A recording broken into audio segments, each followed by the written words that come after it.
మొత్తానికి బెంగుళూరు రేవ్ పార్టీని మొత్తం పోలీసులు భగ్నం చేయడం జరిగింది. దానికి సంబంధించి పోలీసులు పలువురు మీద కేసులు కూడా బుక్ చేయడం జరిగింది.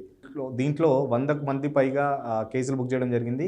68 మంది యువకులు, 30 మందికి పైగా అంటే యువతలపై డ్రగ్స్ తీసుకున్నారని చెప్పేసి పోలీసులు చెప్తున్నారు. దీంట్లో ప్రధానంగా A1 వచ్చేసి వాసు తన ఫ్యామిలీ ఫ్రెండ్ అయిన గోపాల్ రెడ్డి ఫోన్లో కాంటాక్ట్ కావడం, ఇలా ఒక పార్టీని నిర్వహిద్దాం అనుకుని మన ఫ్రెండ్ అరుణ్ బర్త్డే ఉందని చెప్పేసి తర్వాత ఇదంతా డీల్ చేయడం, గోపాల్ రెడ్డి ఆ ఫామ్ హౌస్కి సంబంధించి ఓనరు తను పర్మిషన్ ఇవ్వడం, తద్వారా మొత్తం ఈ ఫామ్ హౌస్ పార్టీ అంతా ప్లాన్ చేసుకొని ప్రీ ప్లాన్గా చేసుకోవడం జరిగింది.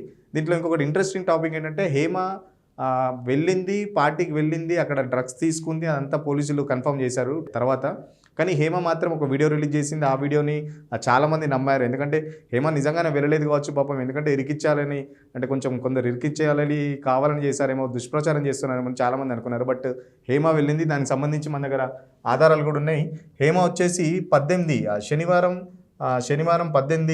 18వ తారీఖు సాటర్డే 3 గంటలకు బయలుదేరింది. ఇండిగో విమానంలో బయలుదేరింది. ఇండిగో విమానంలో ఇక్కడ నుంచి 18వ తారీఖు సాయంత్రం బయలుదేరి సాయంత్రం 5 గంటలకు బెంగళూరు చేరుకున్న హేమ అక్కడి నుంచి 19వ తారీఖు ఈవినింగ్ 5 o'clock స్టార్ట్ అయింది.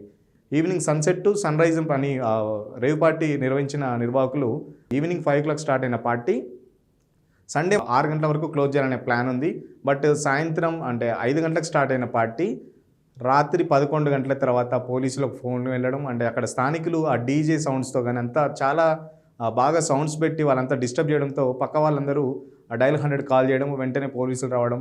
11:30కి రైడ్ చేశామన్న పోలీసులు, దాంతో పోలీసులు రైడ్ చేయడంతోనే చాలామంది డ్రగ్స్ తీసుకుంటున్నారు. అప్పటికే చాలామంది డ్రగ్స్ తీసుకున్నారు. ఎందుకంటే ఆల్రెడీ ఎఫ్ఐఆర్ కూడా బుక్ చేశారు. 100 మందికి పైగా టెస్ట్ చేస్తే దాదాపు అందరికీ పాజిటివ్ వచ్చింది, డ్రగ్స్ తీసుకున్నారని చెప్పేసి.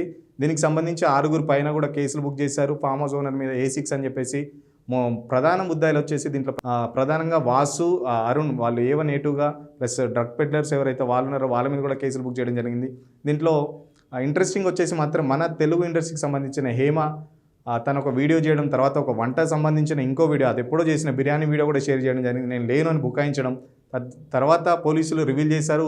ఫస్ట్ ఫోటో ఉందని రివీల్ చేశారు, తర్వాత వీడియోలు కూడా రిలీజ్ చేశారు. సేమ్ హేమ అయితే ఆ రోజు వేసుకున్న డ్రెస్తో వీడియో చేసిందో సేమ్ అదే డ్రెస్తో తను పోలీసులకు దొరకడం, తర్వాత కేసు బుక్ చేయడం, తర్వాత హేమ కూడా డ్రగ్స్ తీసుకున్నట్టు రక్త నమూనాలు కూడా సేకరించిన పోలీసులు అందరితో పాటు హేమ రక్త నమూనాలు కూడా సేకరించడం జరిగింది. దాంతో ఆ బ్లడ్ శాంపిల్స్లో హేమ కూడా డ్రగ్స్ తీసుకుందని చెప్పేసి పోలీసులు కన్ఫర్మ్ చేశారు.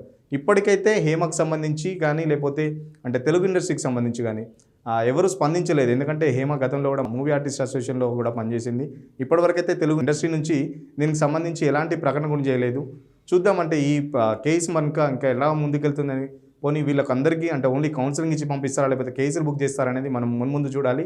తెలంగాణ పోలీసులు కొంచెం ఈ డ్రగ్స్ కానీ ఈ కొకైన్ ఇవన్నీ కొంచెం ఈ మధ్యకాలంలో కొంచెం రైడ్స్ చేయడం, లేకపోతే చాలా వరకు ఇక్కడ మనం హైదరాబాద్లో చేసుకునే పరిస్థితి లేకనే వాళ్ళు బెంగళూరుకు షిఫ్ట్ అయ్యారని చెప్పేసి పోలీసులు కూడా వెల్లడించారు.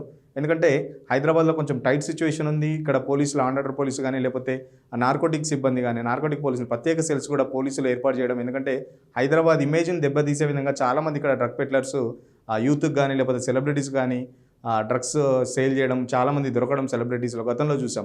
మనకి ఇదంతా ఇక్కడ మనం సెట్ కాము, ఇక్కడ హైదరాబాద్లో అయితే మనకు దొరికిపోతామని చెప్పేసి బెంగళూరులో ఒక ఫామ్ హౌస్లో చేసుకుందామని చేసి ప్లాన్ చేసి ఆ పార్టీ చేసుకున్నారు. బట్ ఆఖరికి అది పోలీసులకి తెలిసిపోయింది. ఆఖరికి కేసులు కూడా బుక్ అయ్యి. చూద్దాం ఈ డ్రగ్స్ కేసు ఎక్కడి వరకు వెళ్తుందో.